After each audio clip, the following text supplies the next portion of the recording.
Welcome to episode 87 of I Thought I Knew How, a podcast about knitting and life and all sorts.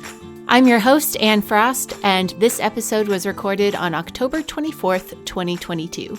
I am very glad to be bringing you my conversation with Elizabeth Williamson today.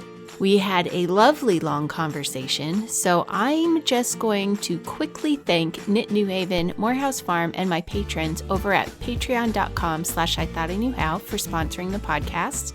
And also, before we begin, I wanted to remind you that Wovember is starting soon, November 1st, in fact. Wovember is a month-long celebration of wool, the fiber grown for us by sheep. The goal of Wovember initially was to educate people about the qualities of sheep wool, specifically to preserve the use of the terms wool, woolly, and woolen to refer to sheep wool and not for synthetic fibers that just happen to be fuzzy. There is a vast difference between wool raised in a field or hillside and fabric that begins its life as a barrel of oil.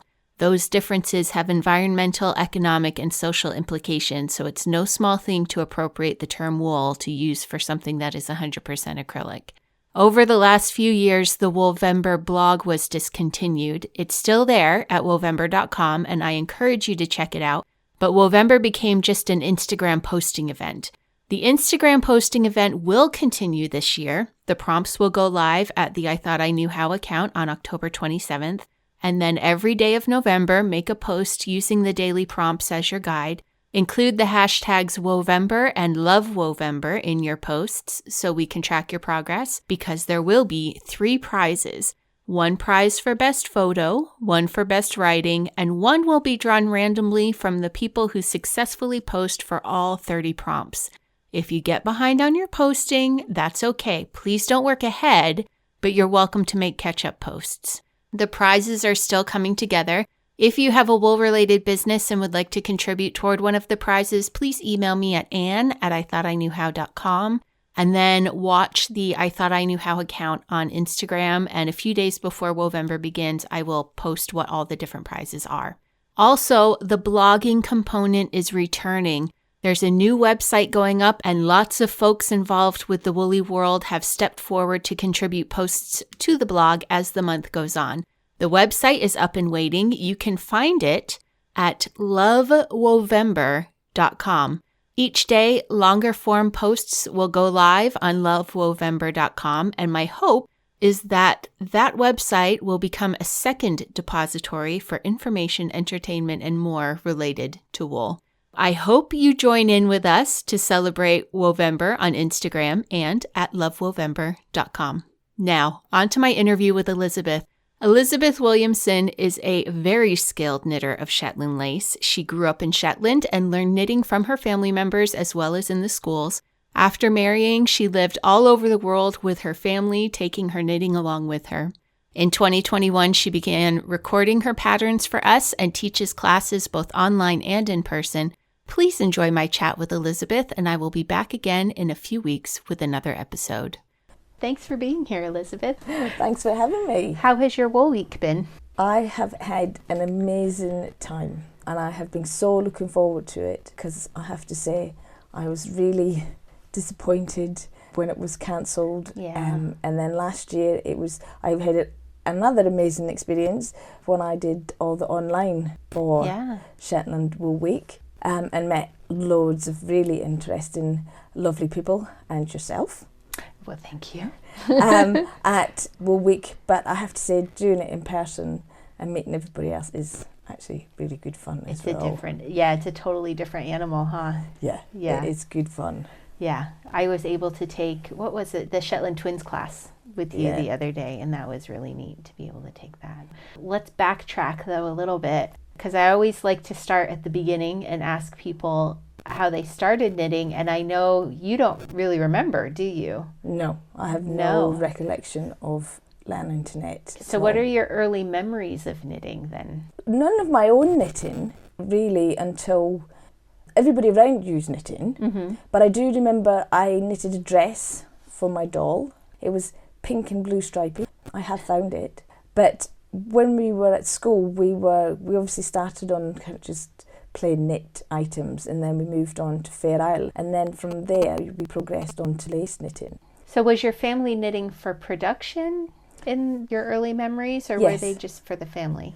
No, my great-granny lived next door. Okay. And she was knitting more at that point for charity. She had lost her sight, and so she knitted, still was able to knit even though she couldn't see very well, and she knitted squares, just garter squares that her family then sewed up together, and she used to donate them to charity. But likes of my great and my auntie, my great aunt nearby us, they were knitting to sell. So they had hard work. They lived on a croft, so that was their extra money. And so they were knitting to produce in jumpers, hats, gloves, and that was predominantly Fair Isle, because that was at that time where the money was.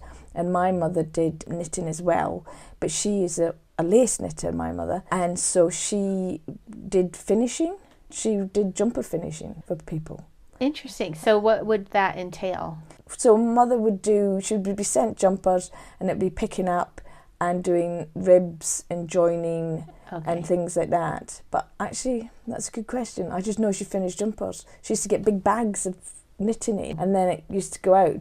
So that's... Would she do the dressing, the blocking of them as well, or No. she just had just the actual work on the finished work on she them? was doing the finishings, Okay. and then they would go back. But she obviously... My mother would lace knit and sell that. They were a local knitwear factory, and she would knit scarves, and then she would then sell them to the local factories who then sold them on. So you were saying that you had knitting in school? Yes. And it was first Fair Isle? So yeah, she obviously garter stitch Right. and things, and then Fair Isle. We did it that way. And somebody at Wool Week, when I asked her unprompted, I said, when you were at school, because she was a few years younger than me, I said, what order did you learn in? And she could remember exactly the same as me of the order that we learned. And she went, yes, well, the first thing Fair Isle we did was a little pot with a row of yarn overs at the top. So that was the first introduction to yarn overs, was the Fair Isle bottom, yarn overs at the top, where you wove in the thread to pull the top. That was your introduction to yarn overs.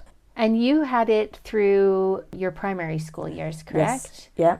Was there ever a point where you would get to pick your own project, or was it always a set series of projects? I remember making my own things, but you started off obviously knitting aled shell first, and then I remember doing new shell. So that's, you learnt your 2 togethers, and then you learnt your 3 togethers in the new shell, and then you went on to cockle shell, which seems a huge jump. But obviously that's probably because that's what was selling. So I was selling my first scarves when I was still in primary school, because that's what the demand was for cockle shell scarves. So I remember selling my ones. That was for pocket money, so you were earning as well. When it was time for knitting class, were you expected to bring the wool from home, or was that provided by the school?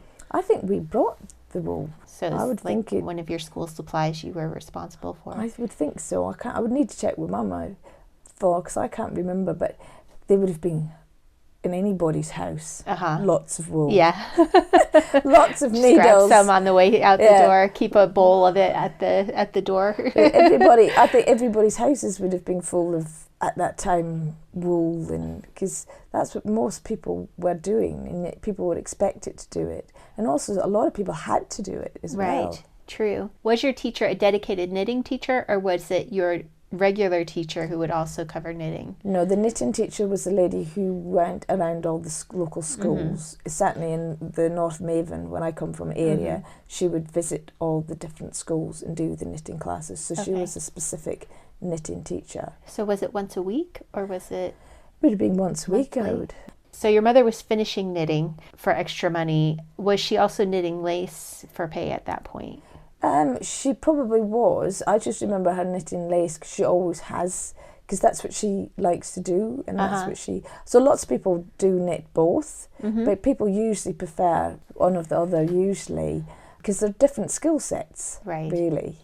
Back to little Elizabeth. So you finish a cockle shell scarf, and you think it's quite nice, and you want to sell it on. Does your family already have a relationship with some place that you could go to sell it, and you can just pop around and so it was put in with like Mum's ones, because obviously Mum deemed it good enough to put in. If it wasn't good enough, she wouldn't have put it in with her pile. my mum was telling the story this week how Granny used to do that, but Mum used to make the ribs and the basques, and then Granny did the Fair Isle. So Mum did the easy bit, and then Granny, because obviously that takes time, so it was obviously she did that bit, and then Granny just did the Fair Isle bit.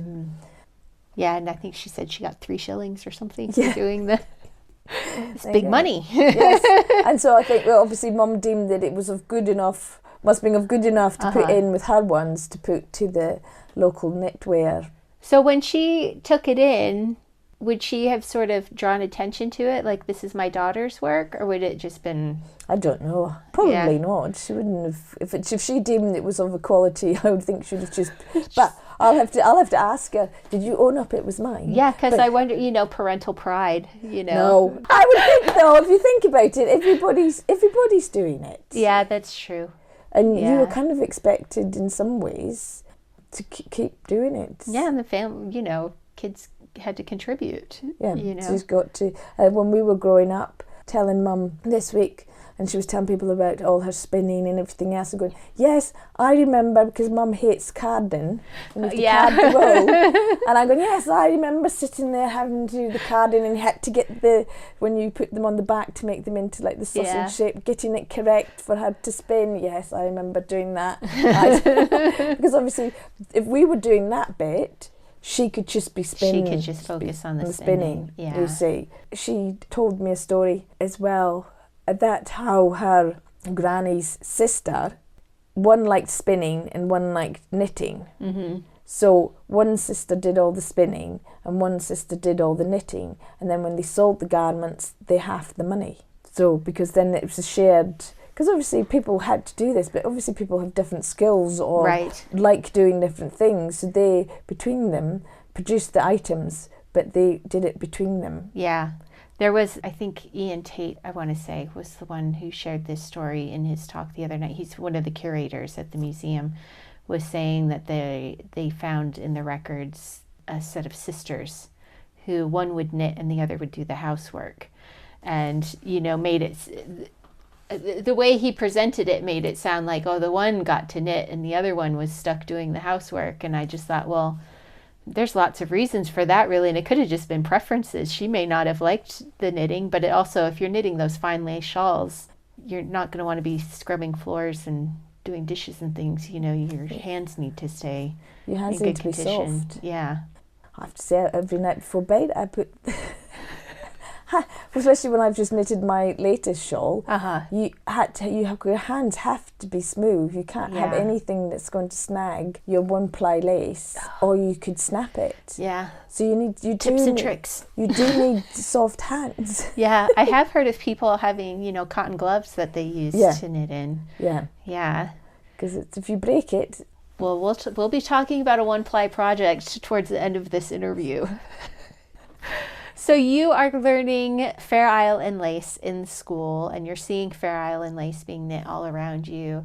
Did you have an early preference for one over the other? Yeah, I preferred doing lace. Did you, right from the start? Yeah, I enjoyed it, and I could do it better than I could do the Fair Isle.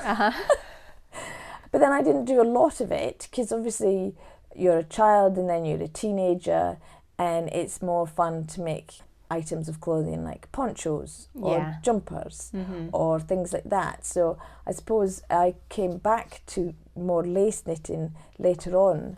So I kind of had a hiatus where I still was knitting, but it was more practical items, or just as you do, because you go, I want a jumper, or I like that. You kind of would make it yourself. Rather than buy it. Yeah.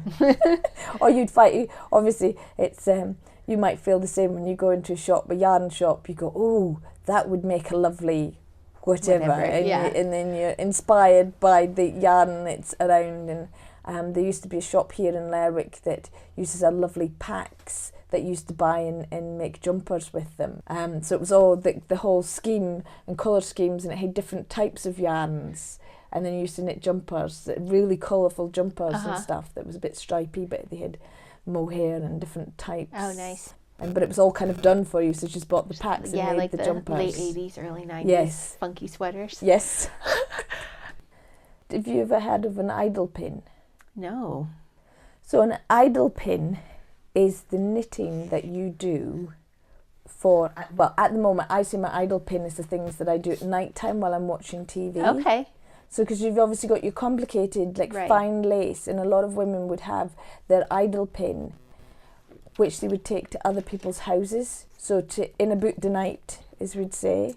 So when you go to visit people and you would take your knitting with you, you'd have something simpler. So hence, maybe that's when they knitted socks or like turi caps. You know what I mean? Like a turi. And other things like that, maybe anything that was easier, then you took that and it was your idle pin.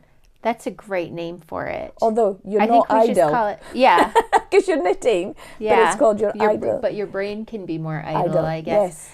So at the moment, because I've been knitting quite complicated one ply, that's daytime, nobody home, concentrating knitting. Everybody stay away. Yeah. And then and at night time, when it's TV watching or you're tired, you have a different project at that time. So that's the two patterns that I've released at Wool Week. I have my more complicated and I have my idle pin that I produce. Because that's what my granny would say. She'd come in and go, idle hands, because if you were just sitting doing nothing, that was the comment. Right. Idle hands, that was all that was saying. Everyone rolled their eyes and grabs their knitting. Gone, okay, I'm not doing what. Because obviously that time, obviously over a long period of time, it was really important because my granny would come in doing craft work all day in the peats and the hay and everything else.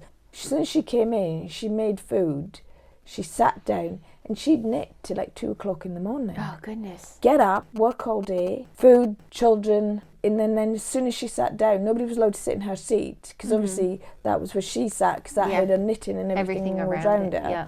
And she would sit down, and apart from Sunday, because you weren't allowed to knit on a Sunday, you had to pick up your knitting. There was no break. She was constantly, would sit there and knit, and knitting complicated Fair Isle and not look at her hand. She would be talking and the patterns was just in the clicking of the needles, and she'd be busy talking and directing. Stop that. As children we were up to something because we lived a few houses along down in the village where we live. She lived a few houses up. So we spent a lot of time in Granny's house, and my aunt who lived next door, we spent a lot of time as children in their houses. You'd go for one and have tea, coffee and biscuits, and then you go to the next one and have tea, coffee and biscuits, and then go to my great granny's house and tea, coffee and biscuits, and then go home again. Come home caffeinated and sugared up. But everybody would be knitting in those houses. You wouldn't have gone into my aunt's house that she wasn't doing something, and so it was just a way of life. You would just... Growing up, we just had that freedom just to be, we were just always in and out everybody's houses. They were keeping clothes on the family and money in the coffers doing it. Hazel Tyndall does a really interesting talk about her mother and her diaries and how when it's forced upon you and it's a necessity, it's another chore, and you don't necessarily have those heart-filling feelings about your wonderful hobby when it's, I have to, get this sweater done so we can get shoes. Because that's what Mum said at the talk that somebody asked her, did she always enjoy knitting? Mm-hmm. Yeah, I was there for that. Yeah. And she said, nope. I thought, okay. It was very straight. No, there's no hesitation. No. Yeah. I said, oh, okay. Because as a child, you don't have that insight. Everybody's doing it. They must love it because they're doing it all the time. They're doing it all the time, and that's what everybody's doing. And then as an adult, it is different, isn't it? When you actually hear, and it was a chore.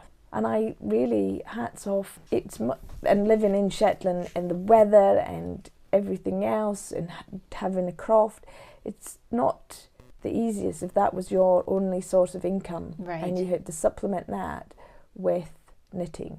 So you've been knitting all your life. You were traveling all over the world, living all over the world for a while there. Yeah.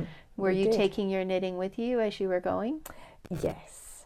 So we did a lot of traveling through my husband's work, and for a period of time we each had 20 kilos of luggage each, roughly, because you can pretty much get away with 20 kilos on any airport where we were going. And so I have to admit that my bag had obviously the essentials of life. It had a wooden spoon, a grater, measuring cups and measuring spoons, because it didn't matter where you went, there was never a grater or any way to measure the food that you needed to cook. Right.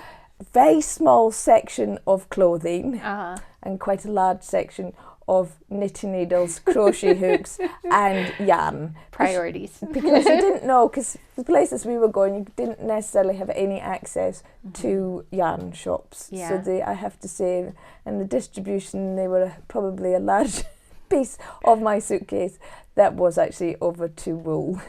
I met my husband here in Shetland, and we then left Shetland with our baby daughter.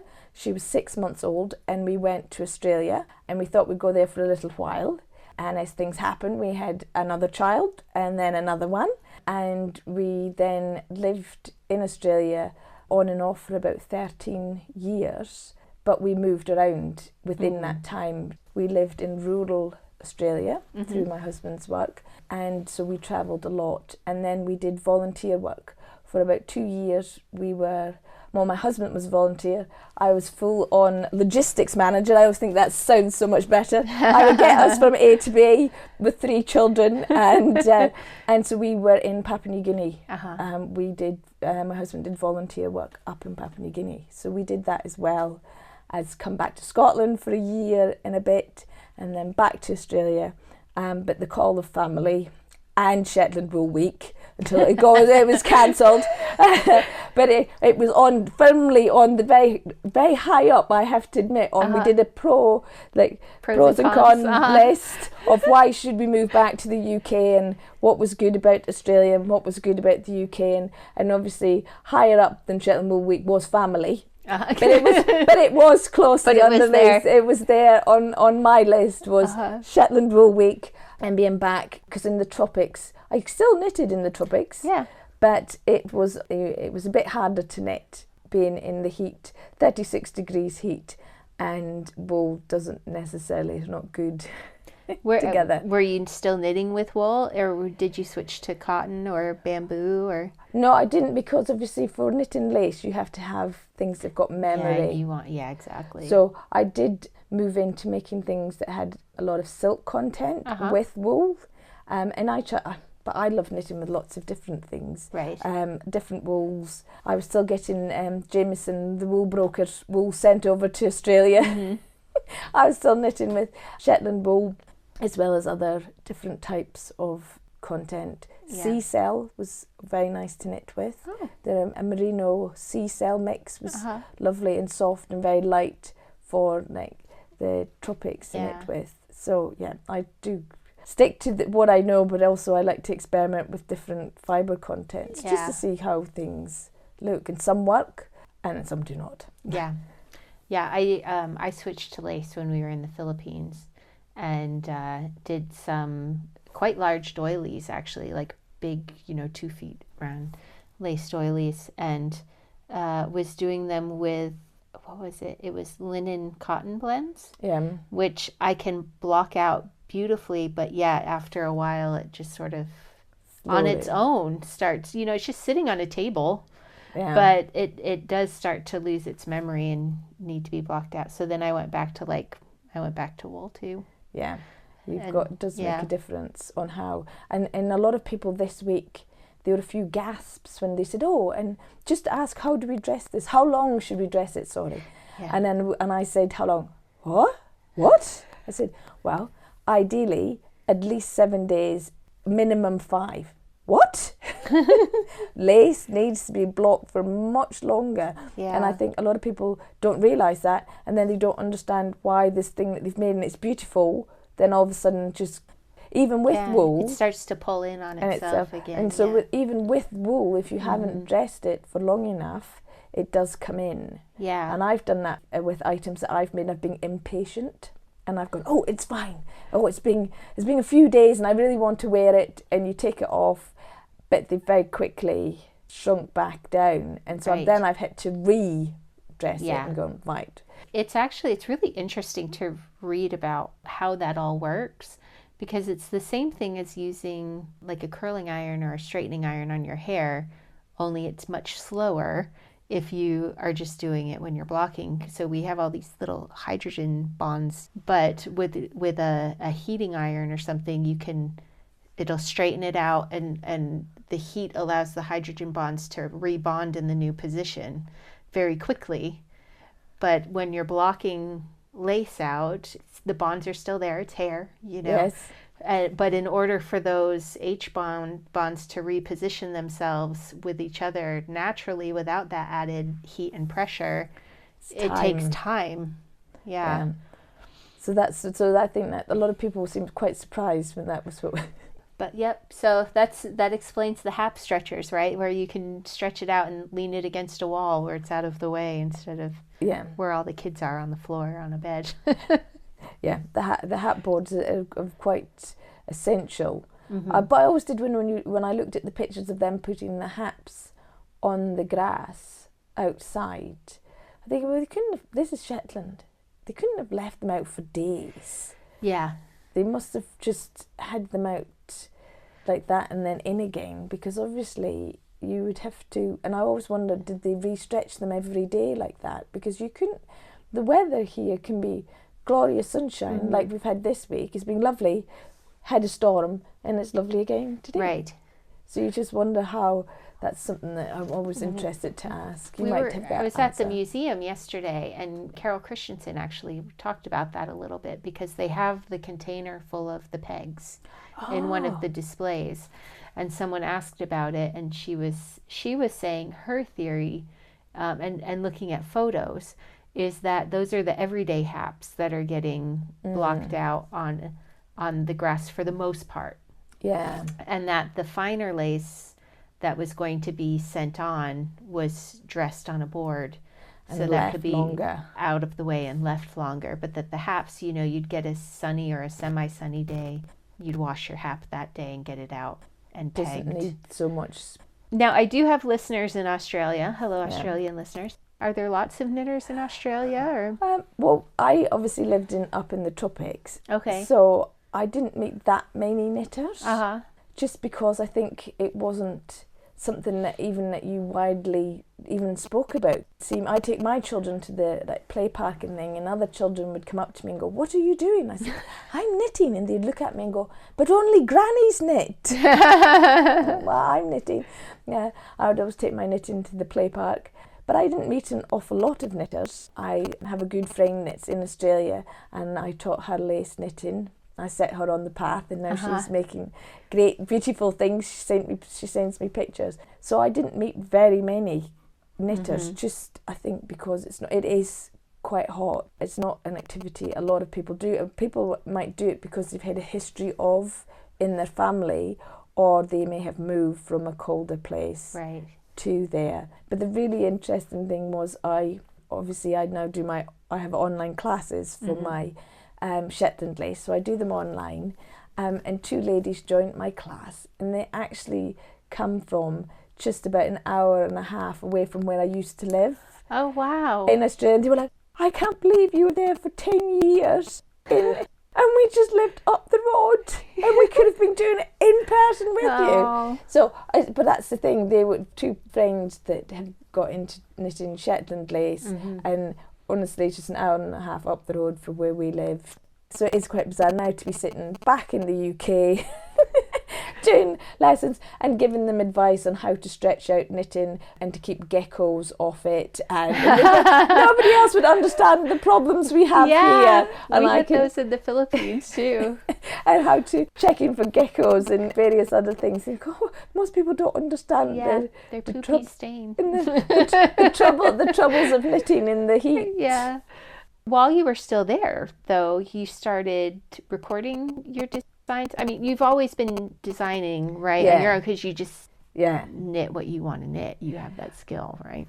Well, no, I do. I've got favourite designers that got me into knitting, and I've done a lot of other designers, and then that spurred me on to then go, oh, well, what if I just change that little bit, and I'll do something a bit different. And I got back into designing my own things from there. But it was getting back into lace knitting. There were a few people that I really enjoyed and liked their knitting, and then I went, oh well, I I want to do this and I want to make somebody a gift, and then you just start making up your own things that you, from your knowledge of patrons and everything else, and you start doing. So I started doing that, and most of that I obviously was giving them away as gifts, and people would ask me to make things for them, and I started getting really back into kind of actually doing my own designing as well. So when did you start recording your designs as patterns for people?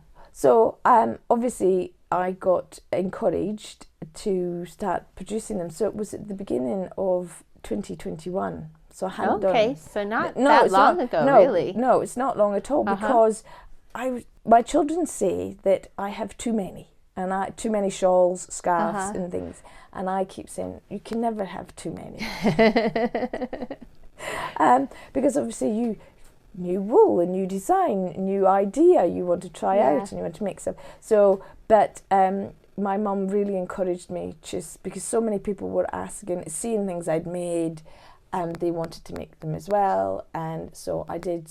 And that was just then that I started actually with designs on Ravelry and was put them on there. I have folders full of stuff that I've knitted in the past and different designs and things like that's just sitting in a big pile that needs to be sorted out. Excellent. So we can expect a steady stream of lace patterns from Elizabeth. Thank you. Wonderful news. Good.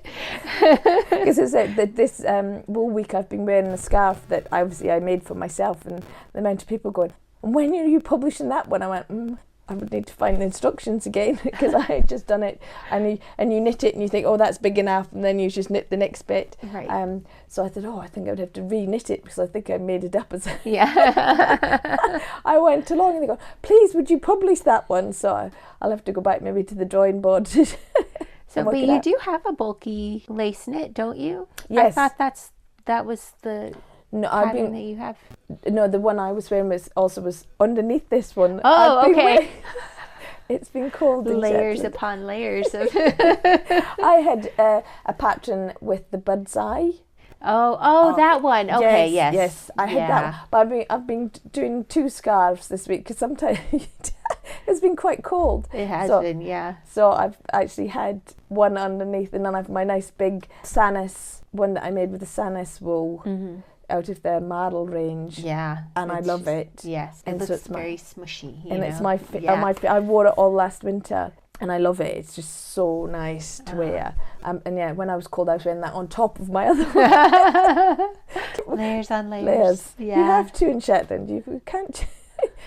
Have to layer up, or as we would say, hap up. Yes, and you talked about that in class the other day about, how your granny would say, hap up, you got to go outside, hap up, so, wrap up and something before you go out. And I was thinking as you were saying that, if I didn't have a coat, if I was just using haps, how many haps would I need to actually feel warm going outside? And thinking about the Hansel shawl that I did from Gudrun Johnson, and that's actually quite warm if you double it up, and that's done in jumper weight, I believe. So those haps were actually quite warm. So I got asked in class to demonstrate. Somebody had brought their hap for me to look at in class. And she very kindly allowed me to use it when my mother and I did our hap talk. She very kindly let me display it, because it was of another construction method. Yep. And so she then asked, how would women wear it? So I put it on and showed how women would have worn those, and how they would make them into triangles, and they were made big enough that you would tie them behind you. Right. But also I demonstrated how then you would use it as a hood. So the women would then, obviously, if you're seeing pictures, put it over their heads to be warm. And I have to say, when I was wearing it and demonstrating in the class, and that was just actually made with the Wool Brokers 2-ply. So it's actually only even a 2-ply shawl, and it's like, this is warm. Yeah.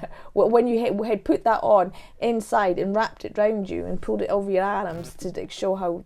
Right. And I had it up, and I was going to take the picture. Please fast, I'm sweating. They are really warm. Yeah. But then that's what women, certainly in my mother's memory, and I also remember as well, is that's what people just, when they went outside, that was hanging on like the coat hook, was certainly in my granny's and auntie's house, and then that's what they would just quickly throw it on. Yeah. And depending on how warm it was, depending on how much they tied it on, or how windy it was, was the level of.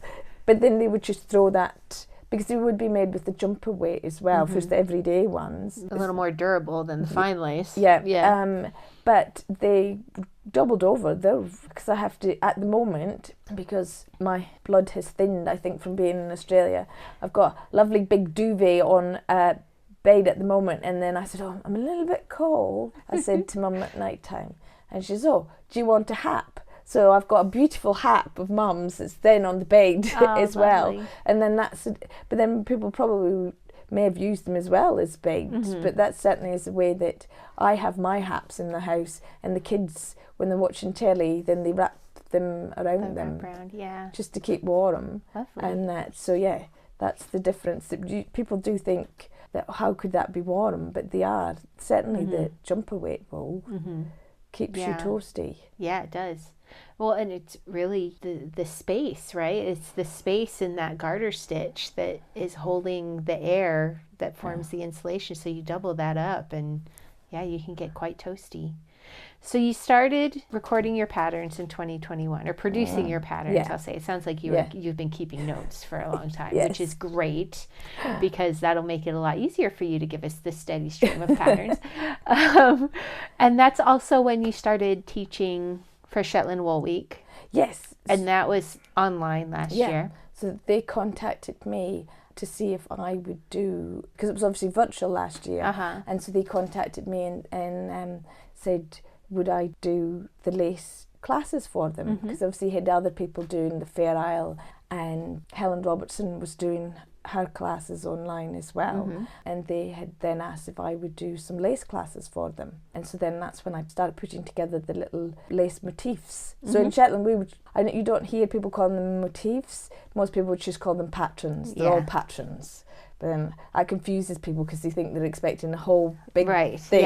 Outside of Shetland. Yes, the whole a patron is the whole thing, the pattern, whereas we talk about the patrons just meaning the individual motifs, but we would just call that a patron. So I did that for Wool Week last year, and then it kind of went on from there, because lots of people then wanted to do the next thing, and I went, but I wasn't going to do anything next, because I just thought it was a one-off event, and so but lots of people were really keen, and it was just amazing, and from where everybody came from and joined in. So I decided to set up my own website. So I did that, it went live in January of this year, and then I've been offering Shetland lace classes from there all year. So I took your classes last year. I took almost all of your classes last year. Thank you. There weren't a ton of online options really available, and I'd done mostly Fair Isle on my first in 2019.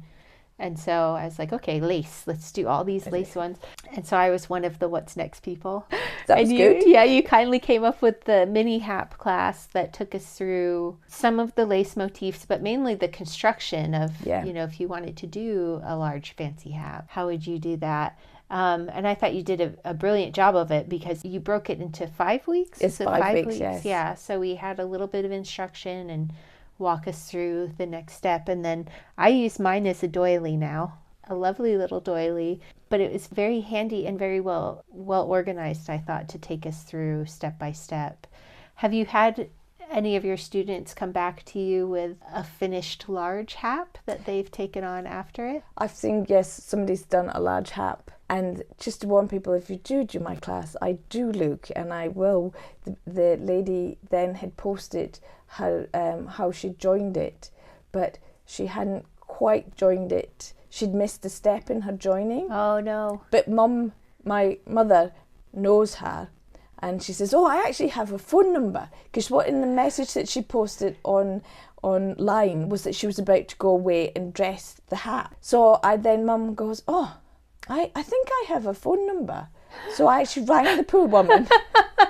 Stop what you're doing. Yes. I hope you take this in the way it is. how it's meant to be, but actually, please don't. Yeah. It will snap. So there is aftercare after my classes. But thankfully she took it how it was meant. Yes. And then she posted on the picture of her when it was on her hat board, the finished item. Wonderful. But yeah, oh no, don't. Yeah. I was in panic. She just had missed one step, One and little then step, and then that just would have actually resulted in it could have snapped. Yeah. So yeah, sorry. And so you mentioned the join. Yep. So you have a class called the Betsy Join. Yes. Do you want to tell us a little bit about the Betsy Join? Yeah. Or maybe the history? The history of it was actually at Shetland Wool Week that my mother was demonstrating, and she was joining her hap together. Mm-hmm. And she was seen by some of the other lace knitters in Shetland, and they asked her what she was doing, and she said, I'm joining my hap together. And they went, no, what are you doing? Joining. But how? And she went, well, this is the way I was shown how to do it. Is this not the way you do it? No. And they hadn't seen it before. But that was the way Mum had been taught by her granny, who I grew up next door to. Mum grew up next door to her on one side, and my mum and dad built their house on the other side. So I grew up next door to her. Hazel Tyndall named it the Betsy Join, because obviously when they then went away and had a look and a discussion, had anybody else seen this before?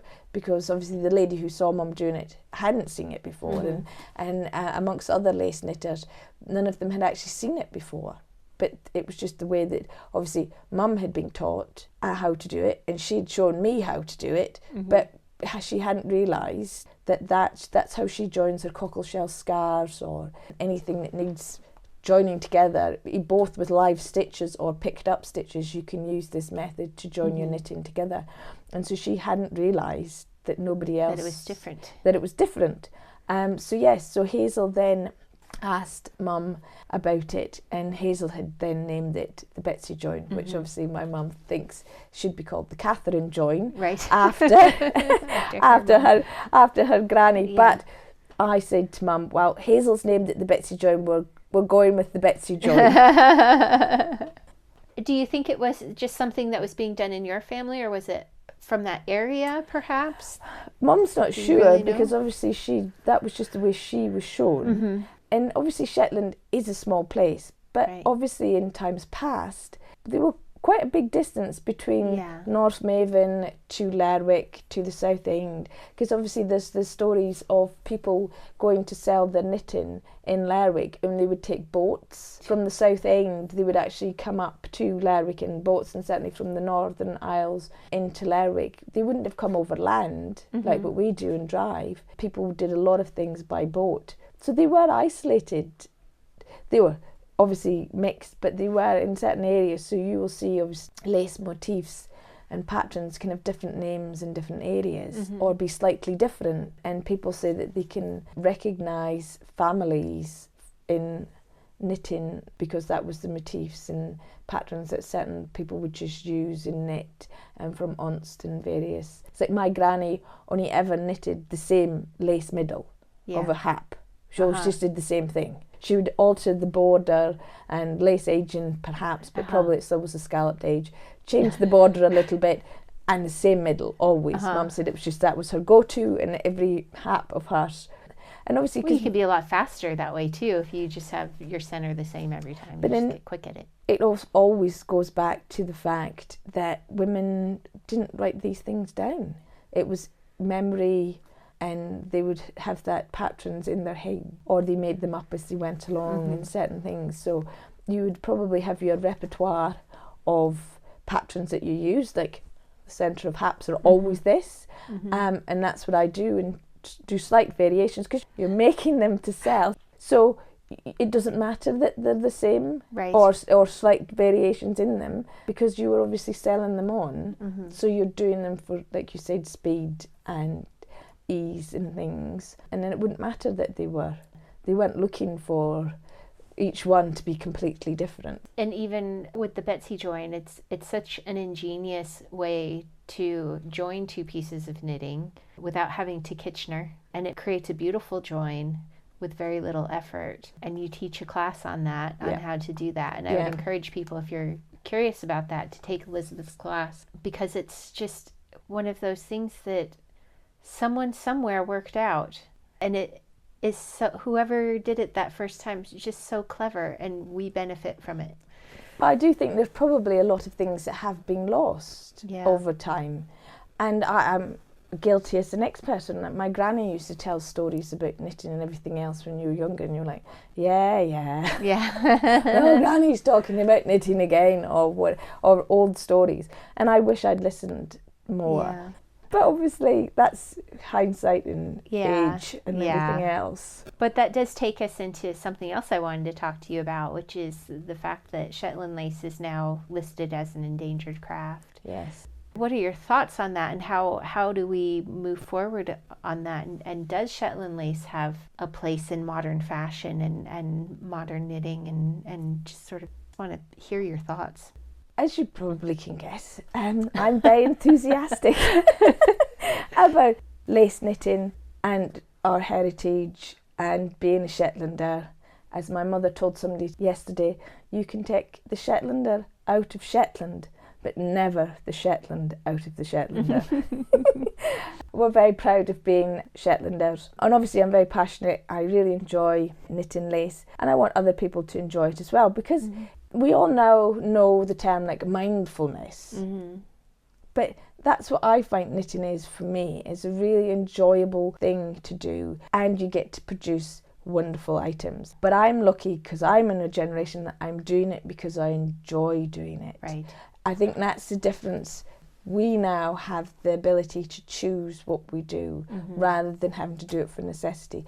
I do it because I enjoy doing it. I love the history of it. I love the different stories behind the different patterns and everything else. And I just feel very enthusiastic and feel very passionate about just letting people know. If they're interested, and then letting people know and getting them smitten with the lace bug as well, because it is a great pastime to do. And the more people that we can send it out to, that's hopefully lots of people are listening here and go, oh, I might want to try some of that. It's just getting more people doing it, because obviously I think it's listed, isn't it, on how many people are making a living from doing it and that. And the difficult thing is you can't really, it's very difficult to make a living now from knitting. Although, don't tell my husband that, because I have given up my day job to do. My day job was interfering with my knitting. But thankfully, doing all the online classes, and obviously with the COVID rules relaxing, and now we can do lots of face-to-face things. I've been asked to do a lot of face-to-face classes as well that I've been doing, and it's great fun to be able to go and teach and tell people all about Shetland, all about our heritage, on knitting as well. So hopefully then that's as many people as we can convince, or just even entice to give it a little go, then people will enjoy doing it. So I do think it is a good thing. That I don't think it will completely disappear, and that's the thing that's been really good, I think, about Shetland Wool Week. And also, I don't know if you've spoken before about the pirimakers. Oh yes, we've talked about them a lot. Yes. So the little litters, as people would say, the pirimakers, and that's just amazing. I just think that's so great. Then there certainly seems to be a missing generation within the Isles who would do knitting, because I'm not sure how long after I was at school, how long the knitting teachers kept going into schools. But there was a lot of people who haven't been, because everybody in my generation, we were all taught how to knit. Right. But then thereafter, you'd have a whole group of people who would never had that exposure unless you had grandparents or a mother that was interested in knitting to teach the younger generation. So I think that the pirimakers is just amazing, and hats off to all the people, because it's volunteers that go in and do everything. They're doing an amazing job and getting a lot of young people in. And I've seen the children putting into like the Vo show and Conisborough show and all that, and all the kids knitting and everything else. And so that's really good to see that it's coming. So I don't think Shetland lace will disappear, in that it's going to be one of those crafts that have over time become really obsolete, because like the clock making and various things that get done by factory. But I still think it does need, and I think that's what Wool Week has been doing, is just bringing it to just a huge audience of people that would never have been. Well, that's the thing. It's been such a shift in how the knitting industry works. You know, before the knitting industry was an actual industry of creation. You know, people were knitting to sell on, and Shetland Wool Week, I think, really has switched it into an industry of education. People coming here to learn and to experience the knitting in situ, you know, where it grew up, and from the people who have been perpetuating it through the years. Yes. Which is no small thing, really. I think someone was saying the other day that someone had said that Shetland Wool Week, when you factor in the housing and the people eating in restaurants and the shopping and the courses and everything, it brings £1 million to Shetland. Yeah. So that's no small thing for an economy this size, for an island of 22,000 people, to have that happen. And it is important with the Shetland Purimakers, because bless these wonderful ladies, but so many of them are getting older and aren't going to be able to continue teaching us. You know, we need this next generation to perpetuate this new form of knitting in Shetland, this new knitting industry that has grown up around Shetland Wool Week. And you know, I'm now bringing tours here myself for people, and there's other people who bring tours to Shetland too. It's really become a whole new form of knitting industry here. But it is a different one, because a lot of people ask me, they see things that I've knitted and they want to know how much it costs. And I always, I don't tell them how much it costs. I tell them how much the wool or the yarn is, and then I tell them how many hours that I took to make it. And needless to say, very little people then want to buy it. Want to know the actual price of it. Because that's the thing, and women in the past were so badly paid for what they made. And so, but nowadays, that, especially for the really fine lace, then it takes a lot of time and skill. And so, yes, I always just say to people how much, and even obviously as yarn now costs as well. And so you've got the yarn cost and the time. So that's why I think when people are interested, is teaching people how to do it is a great way of, you say, perpetuating and it's a different economy rather than the women. Although there obviously lots of people are making in islands and making Fair Island lace and everything else, but it's just hopefully an added thing to the economy by doing the teaching, which was probably done like this ever before. Not for money. There's always, when people say, where do you buy your wool? Then and I've been, people obviously for doing my classes, and then wherever they are, they're ordering in back to Shetland to get the wool. Yeah, exactly. To make so it's that still you've got that whole, still bringing money into the islands, because they want to knit it in the same, in the quote unquote right stuff, right? Yes. Yeah. So, and then, but I think that's really good, because then they're obviously using, and that's still bringing in, even though I'm doing online classes, you're still, but it's also, I know that people go away from my classes and then they look things up and they go, oh, I never knew this, and they come back and tell me all these things that have obviously been researching the islands and things like that. So it's always interesting, and it's just, you can see sometimes you've just lit a little spark of something that just go, oh, I've thought about that, and then it's like, oh, and they can then come and tell me all this stuff that they've been. Yeah.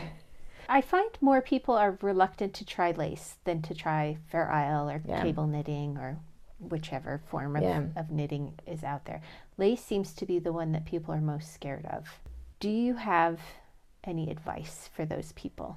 Well, I think a lot of people, like even this week, people go, no, that's too intimidating. And I had that so much this week. And thankfully, my mother and I did a class this week, just about the motifs and obviously the patterns.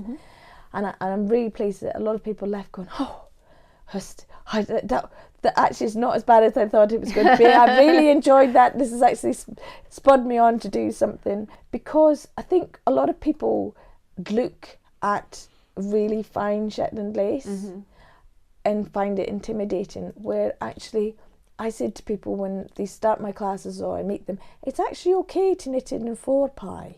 And so what I suggested to somebody in the past is they knitted a little swatch and they did it in DK, because that's what they were comfortable with. Okay. Then they knitted it in a sock weight 4-ply. Then they went to a lace. So they were knitting, so they knew the pattern well by this point. But what they did was just get smaller. And so we said that's getting your hand in. Yeah. So you've got then, so you're not starting with a new yarn that's really thin with a different needle size than you would normally use. Use what you're comfortable with. So lots of people on my HAP class goes, what do I need to buy? What do I need? And I really unhelpfully tell people, well, use what you're comfortable with.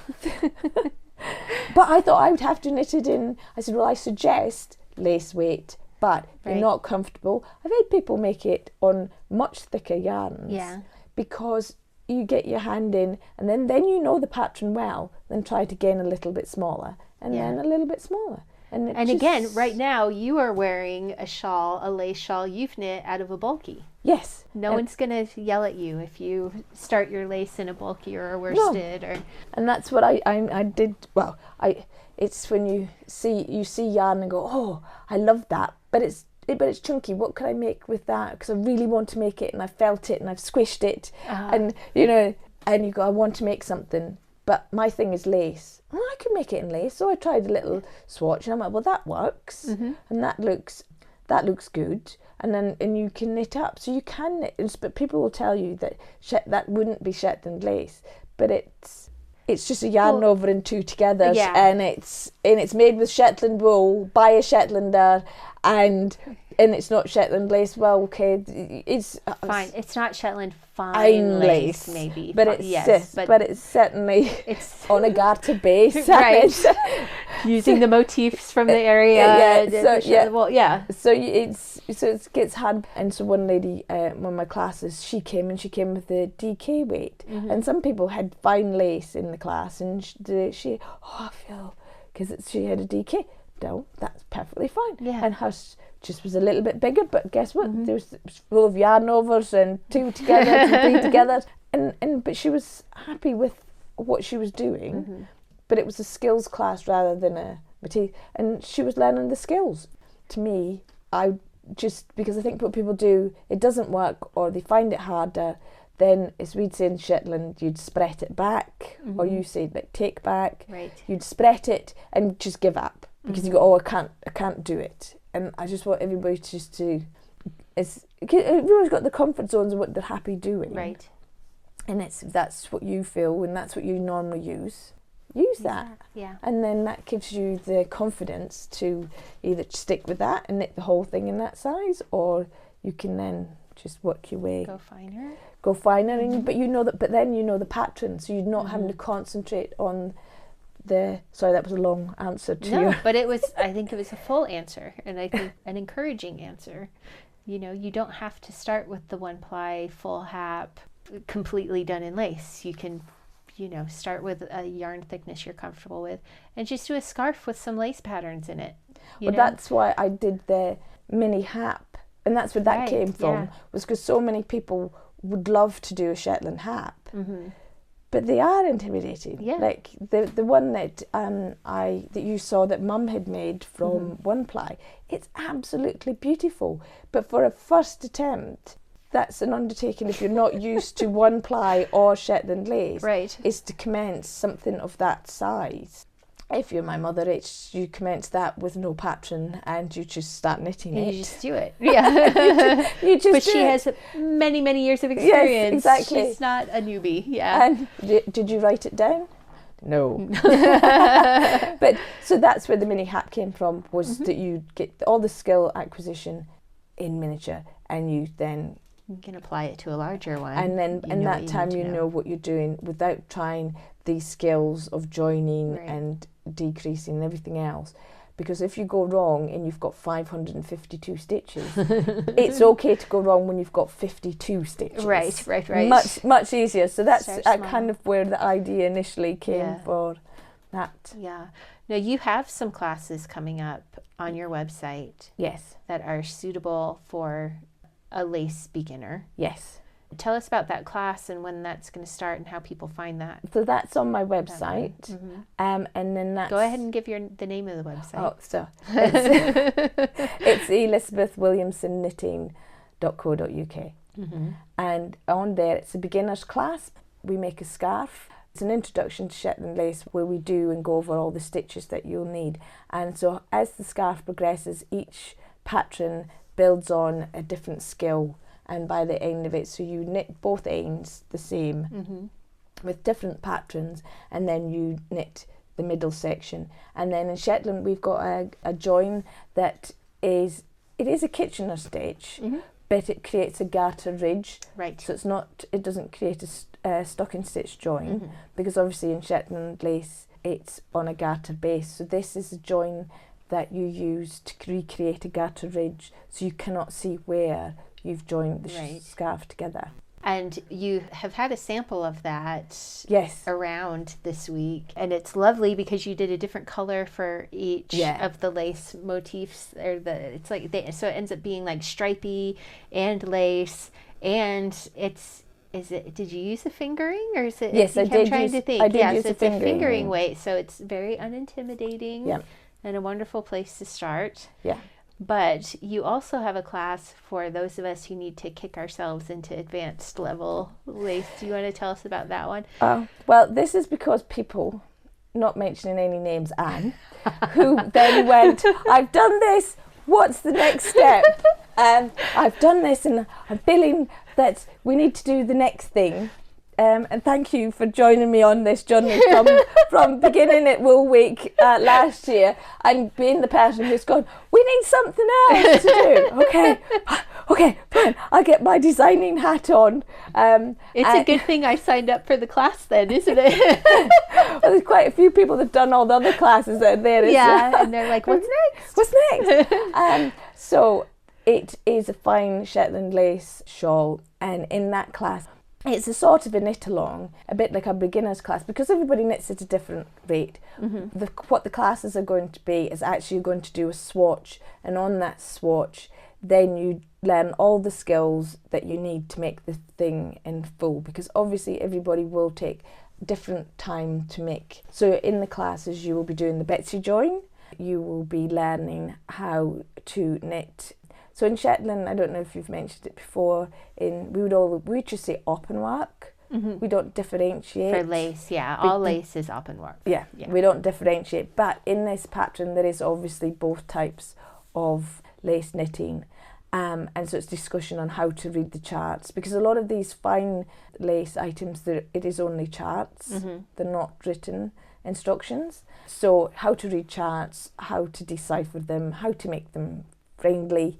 Yes. And not intimidating before you even begin. And I'm going to interrupt you. I'm going to stop you right there, because in the class that I had with you this last week, I applied more of your tips on how to make the charts easier to deal with. And it really did make them easier to deal with. And it sped up my knitting, and it was far less like second guessing and having to refer to the key.